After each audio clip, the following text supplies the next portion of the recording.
চট্টগ্রামের কোটি মানুষের দীর্ঘ প্রতীক্ষার অবসান হতে চলেছে। নগরীর গোয়াছি বাগান এলাকায় 285 কোটি টাকা ব্যয়ে নির্মিত হচ্ছে 150 শয্যার বিশেষায়িত burn and plastic surgery unit. শেষ হয়েছে প্রকল্পের অর্ধেক কাজ, দ্রুত গতিতে এগিয়ে চলছে বাকি নির্মাণ কাজও। চট্টগ্রাম থেকে সাইফুল মাহমুদের তথ্যচিত্রে জানাচ্ছেন লিওন আজাদ। আগুনে পোড়া গুরুতর রোগীদের উন্নত চিকিৎসার জন্য এতদিন চট্টগ্রাম সহ আশপাশের জেলার মানুষকে ছুটতে হতো ঢাকার national institute of burn and plastic সার্জারিতে। তবে চট্টগ্রামে এই ইউনিট চালু হলে দূর হবে সেই দুর্ভোগ। 2024 সালের 12 জুন চীন সরকারের আর্থিক ও কারিগরি সহায়তায় বাস্তবায়িত China aid project of burn unit CMCH in Bangladesh প্রকল্পের চূড়ান্ত নকশা ও চুক্তি স্বাক্ষরিত হয়। এর আগে একই বছরের 9 মে একনেক সভায় প্রকল্পটি অনুমোদিত হয়। 284 কোটি 76 লাখ টাকা ব্যয়ে এই প্রকল্পে চীন দিচ্ছে 179 কোটি এবং বাংলাদেশ সরকার দিচ্ছে 104 কোটি টাকা। চট্টগ্রামে একটা ব্রাণ হাসপাতাল হচ্ছে, এটা হচ্ছে খুবই উপকারী আমাদের জন্য। কারণ আগে হচ্ছে যে মানুষ পোড়া গেলে যদি বার্ন হইতো তাহলে হচ্ছে ঢাকা নিয়ে যাওয়া হতো।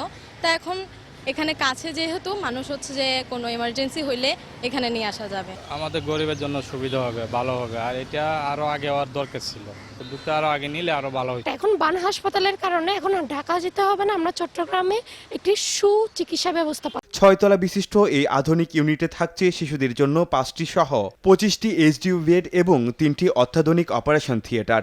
10 বেডের ICU থাকবে, 25 বেডের SDU থাকবে, 115 বেডের নর্মাল ওয়ার্ড থাকবে। তারপর হচ্ছে এখানে 4টা অত্যাধুনিক OT থাকবে, অপারেশন যেটাকে আমরা মডিউলার OT বলি। তারপর এখানে আরও অনেকগুলো, তারপর ব্লাড ট্রান্সফিউশনের ব্যবস্থা থাকবে, ল্যাবরেটরি ফ্যাসিলিটিসগুলো থাকবে।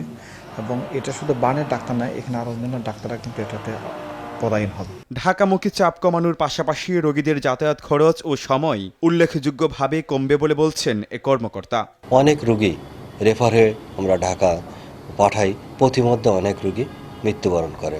সেক্ষেত্রে এই 150 শয্যার এই বার্ন ইউনিটটি যদি আমরা যথাযথভাবে ফাংশনিং করতে পারি, চট্টগ্রামের একটা বড় অংশ মানুষ নিশ্চয়ই ভালো একটা সেবা পাবে বলে আমরা আশা করছি। নির্ধারিত সময়ের মধ্যেই এই প্রকল্পের কাজ শেষ হবে বলে আশা সংশ্লিষ্টদের। এর মধ্য দিয়ে দূর হবে চট্টগ্রামবাসীর দীর্ঘদিনের চিকিৎসা বঞ্চনার।